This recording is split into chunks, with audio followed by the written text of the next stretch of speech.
Década del 40. Año 44. Más precisamente el 19 de mayo de 1944, y en un pequeño pueblito de Suchaco querido, a unos 90 kilómetros de Resistencia, en General San Martín, nacía el niño Pedro Celestino Soto. Tino, como muchos lo llamaban desde su infancia, tuvo la experiencia de estar muy bien económicamente. Su papá era un carnicero próspero y después, por asunto de política, lo declararon comisario, lo cual tuvieron que marcharse a un lugar llamado Ciervo Petizo y luego lo trasladaron a otro lugar llamado Colonia Unida. Bueno, y allí pasaron las mil y unas.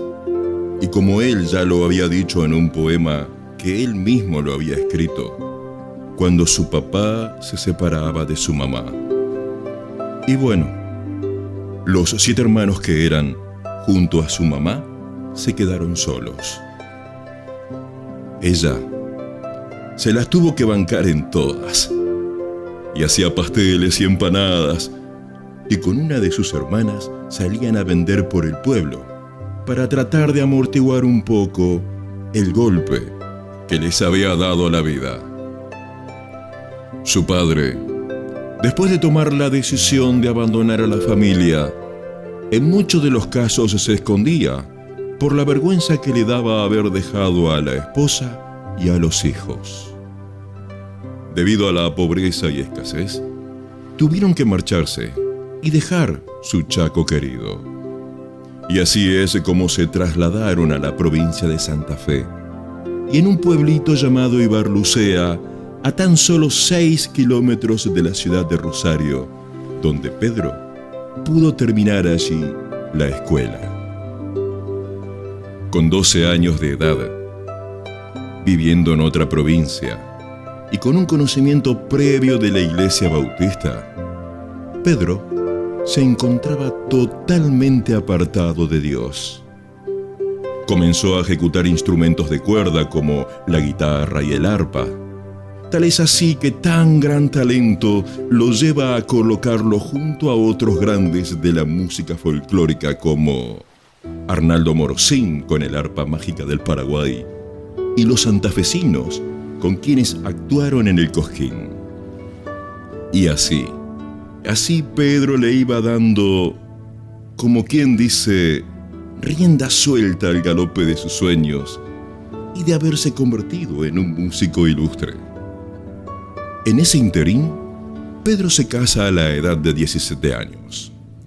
Tuvo que vivir unos momentos desagradables y difíciles debido a que su segunda hija, que hoy tendría que tener unos 54 años, se le despertó un tumor en la vista, motivo por el cual Pedro y su esposa Eva decidieron buscar a Dios.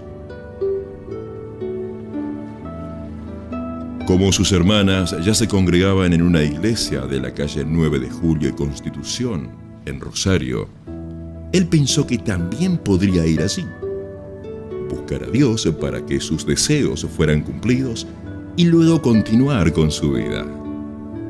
Pero fue tan fuerte el llamado que Dios lo doblegó totalmente.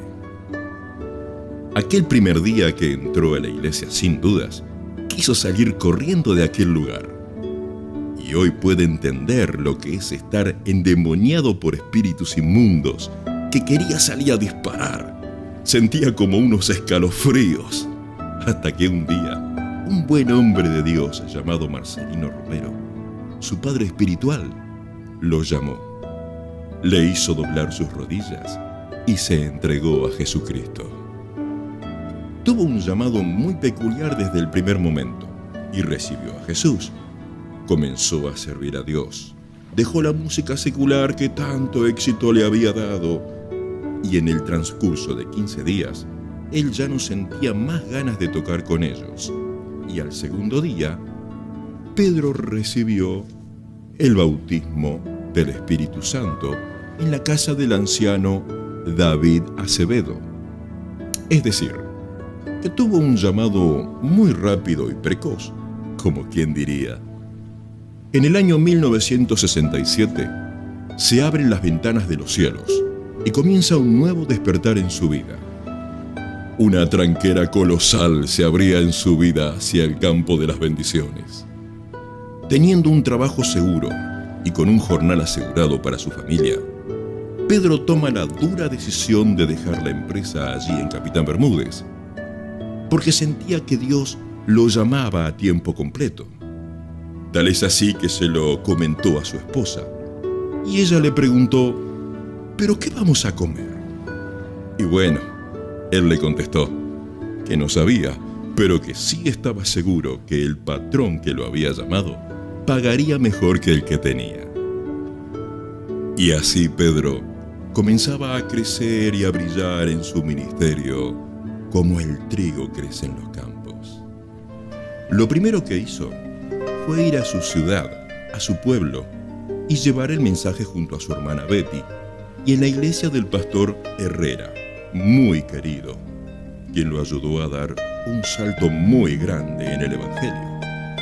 Hicieron una cruzada, mucha gente se entregó al Señor y hasta una tribu de gitanos se entregaban al Dios del cielo. De ahí salta directamente al 20 de junio de 1968, a la ciudad de Leones, en Córdoba, donde lo esperaba el pastor Máximo Romero y el pastor Echeverría. Y después de 15 o 20 días recorriendo todo el avivamiento que hubo, vuelve a la casa y Pedro se encuentra con un tío suyo de Morón, el cual le dice: «Hijo, ¿sabés cuántos años estuve orando por vos? Prepárate, que te voy a llevar a Morón y vamos a tener una semana de cruzada». Le dejó el pasaje pago y Pedro viajó a Morón, en la ciudad de Belgrano. Allí había una iglesia donde el cuidador era la mamá de Dante Gebel. Dante Gebel era muy chiquito y allí se le abrieron las puertas a seguir con otra y con otras más, y hasta el momento no ha parado. En la ciudad de Granadero Baigorria, en San Fernando, comenzó su primera obra. Y en una casilla de madera que uno de los hermanos había conseguido, el hermano José Luis Vázquez.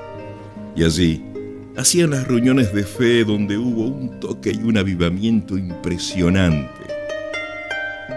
Una vez en el año 1965, un pastor le dijo a Pedro que nadie era profeta en su propia tierra. Y él le dijo que tenía razón, pero yo no soy un profeta, soy un evangelista.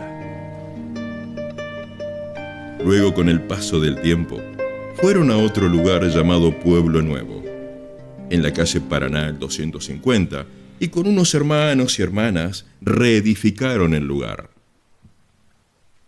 Luego, en la ciudad de San Lorenzo, en un estadio que se llamaba Colón, en Capitán Bermúdez, en Villa Gobernador Galvez, en la calle Buenos Aires al 2000, donde está actualmente el pastor Digno Rodríguez, que a ese lugar lo levantó desde abajo y siguieron sirviendo a Dios en Totoras, San Genaro, Venado Tuerto, Guatimocín, Cábana. En todos estos lugares trabajó y levantó templos, en Murphy, Diego de Alvear, Rufino.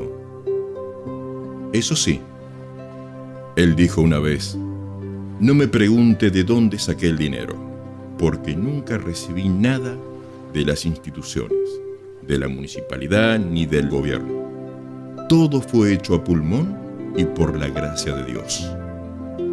Recordando y haciendo historia, una vez cuando vivió en Granadero Baigorria, una noche no tenían nada de comer. Y viniendo a su memoria las palabras y consejo de su pastor, que le dijo: «Cuando necesites algo, no dudes de pedírsela a Dios». Y así lo hizo. Y un abismo llama al otro a la voz de sus cascadas. Jorgito era muy chiquito y ninguna de sus otros hijos había nacido todavía. Y no teníamos nada, pero nada para comer. Pero él sabía que Dios no lo iba a desamparar. Fue así cuando su vecino, un hermano en Cristo también, llamado Tato, le dijo: «Pedro, prepárate que vamos a comer». y le dijo: «Prepara el fuego». No lo dudó y fue inmediatamente a la vía a buscar carbón de piedra para mantener el fuego, junto también con algunas ramitas. Luego le dijo: «Pon una olla de agua al fuego». Y él puso la olla con agua al fuego. Luego le dijo: «Pon la sal». Y él puso sal. Luego le dijo: «Comienza a revolver». Y revolvíamos y orábamos a Dios mientras le dábamos vueltas a la olla con agua y sal. Y Pedro estaba tan convencido que ocurriría un milagro que eso se iba a convertir en un guiso, en un estofado, en fideos con tujos. No sé, él sabía que algo iban a comer esa noche. Y seguían revolviendo mientras oraban a Jesús, daban gracias a Dios con Eva. Y ellos eran muy jovencitos. Y daban vueltas y vueltas, y Pedro miraba de reojos si la olla se convertía o no se convertía, y la olla estaba hirviendo y no pasaba nada. Seguían glorificando a Dios. De repente, alguien golpea la puerta. Él toma la luz de su candil, abrió la puerta, y era su hermano, que le preguntó: «¿Con quién estás?». Él le dijo: «Con Eva y con Tato, con nadie más». «Ah, bueno», le dijo su hermano. «Tomá, acá te traigo 5 kilos de asado. Hay pan, hay esto, hay lo otro. Tomá», le dijo, «porque me peleé con mi esposa y te vine a dar todo esto. Yo me voy». Pedro sabía que Dios no lo iba a desamparar. Y así se fueron consumiendo los años en el tiempo. Y muchas primaveras quedaron atrás. Por último, Pedro quiso dejar en claro que no hubiera sido posible haber hecho todo esto sin la ayuda de su familia. Ellos los siguieron, lucharon, pasaron las 1001 y estuvieron a su lado en todo momento. En cuanto a su esposa Eva, fue una mujer de fe que lo apuntaló en todo tiempo. Una mujer que supo criar a sus hijos cuando él se iba. Y ahora, en este tiempo, Pedro puede sentirse acompañado por Katy, su nueva esposa. Una mujer de fe, de trabajo. Una mujer que no retrocede por nada, que mira el futuro con éxito. Un amigo llamado Christian Aon le dijo: «Pedro, llegó el tiempo de la cosecha para tu vida». Hoy Pedro, a sus 74 años, se encuentra en una etapa de su vida en la que muchos siervos de Dios, con la altura de él, quisieran saborear el éxito, la gloria, el galardón, el reposo y la paciencia de aquellos que saben por qué luchar. Luchar por un lugar que exista entre el cielo y la tierra para entronar a Dios.